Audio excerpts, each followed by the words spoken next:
And to take this conversation further, Joanna LeBlanc, a political analyst and foreign relations expert, joins us live from Washington, D.C.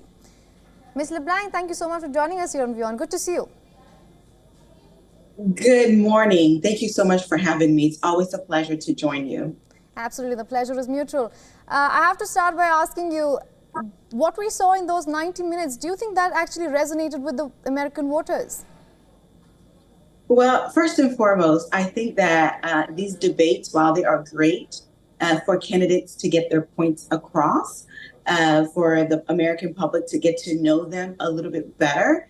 However, I think that at the end of the day, those debates make very, doesn't really change how the American voters will actually vote on November 5th.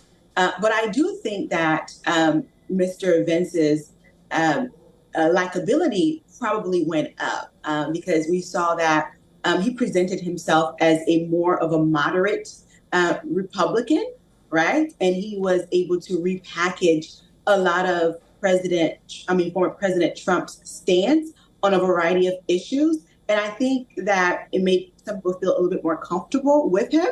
And also we have to keep in mind that if Mr. Trump were to win, he can only serve one term, which means that Mr. Vance will be in line to run for the presidency and could potentially be the president of the United States at the tender age of currently he's 38 years old. But the point I'm trying to make is that there is a lot at stake. But I think overall, both candidates delivered very well. It was quite contrary to what we had witnessed in the past in terms of debate. There was a great deal of civility. At some point, the candidates actually agreed with each other on certain topics, and they agreed with each other for different reasons. But nonetheless, I think it showed a great deal of civility, and it shows what the American people have been wanting to see: actual two adults debating policy. Absolutely, Ms. LeBlanc, I do agree with you on that. I also have to ask you, we're standing at a point where just about a month to the US elections, and you're a political analyst yourself, you've been tracking elections in the past as well. What is actually standing out for you when it comes to this race to power? What's standing out for me is that this election is going to be a very close one. It's a situation where obviously Vice President Harris was thrown in the race to run as the presidency for the presidency at the very last minute.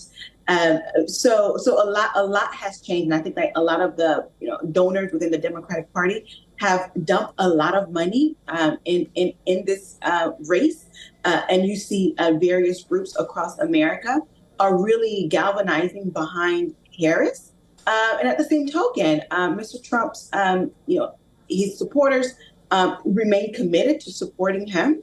I think it's going to be a very close election, and which is why it's important for the candidates to really knock on all doors and leave no stone unturned, and certainly make sure that they have the support in the key battleground states, which are critical to winning the 270. And I think both candidates right now, their eyes is on the 270 number, because as you know, here in America, you can win the popular vote, but not necessarily win the presidency. Absolutely. Ultimately, it's going to be the 270.